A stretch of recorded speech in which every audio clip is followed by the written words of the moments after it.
if you would, state your name and your organization you represent. Reverend Raphael Allen, Senior Pastor of Greater Turner Chapel AME Church in Atlanta, Georgia.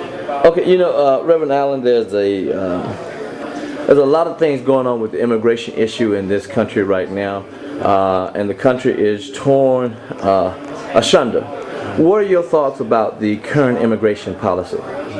Well, the immigration policy right now is very divisive, and it operates under a scheme of we'll let the gates open for those whom we feel will be economically viable, and the only economically viable policy to date that's practiced are those who are of the elite, and they use our Latino brothers and sisters as indentured servants to go ahead and build the infrastructure of the new America we're in today.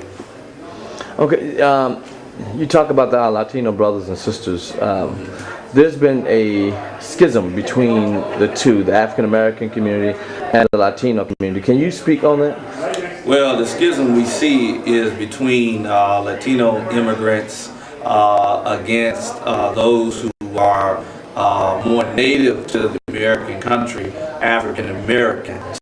And there is a deep-seated perception, an adversarial, matter of fact, perspective that Hispanics come to the country and take all the jobs away from black people.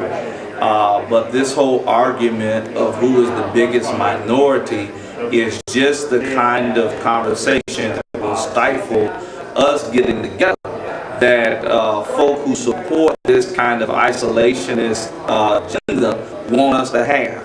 Indentured servitude and, in a sense, new slavery that has been pushed upon Latinos is the same way in which black people in this country were marginalized and not being recognized as fully human and granted full citizenship as due to right of being in this country.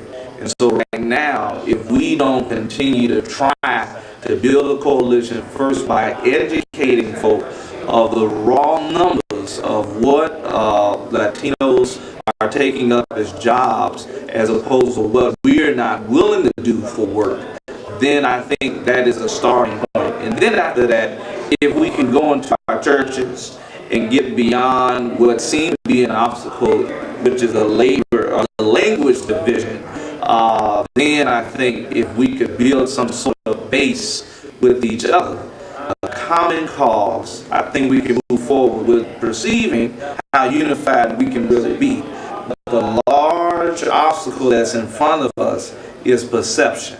And if we can get beyond perception, then I think we can see beyond what kind of agenda has been laid before us.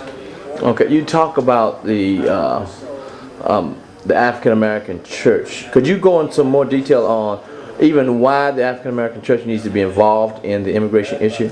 Well, I mean, historically, the black church has been one who has erased the dividing line, is given certainly value to people thinking of themselves not as second-class citizens, but it has validated their existence, their worth, and their value in society. Also from the black church, from a liberation perspective, we see some of the very first institutions that provide services to families and individuals come from the fellowship hall of churches, such as credit unions, banks, insurance agencies, daycare agencies. And so because of that, then the legacy of the church must continue to be alive and well in incorporating the needs and also the marginalization of Latino brothers and sisters. Okay, if you were going to speak out to other African American pastors to talk about the immigration issue, what would that statement be?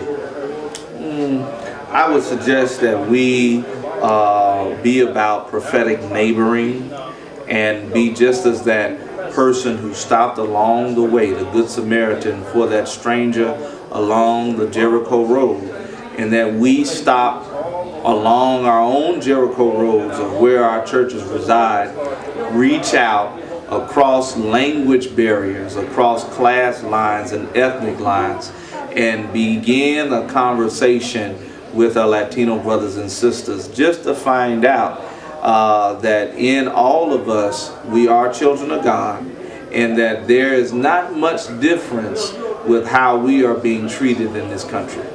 Okay.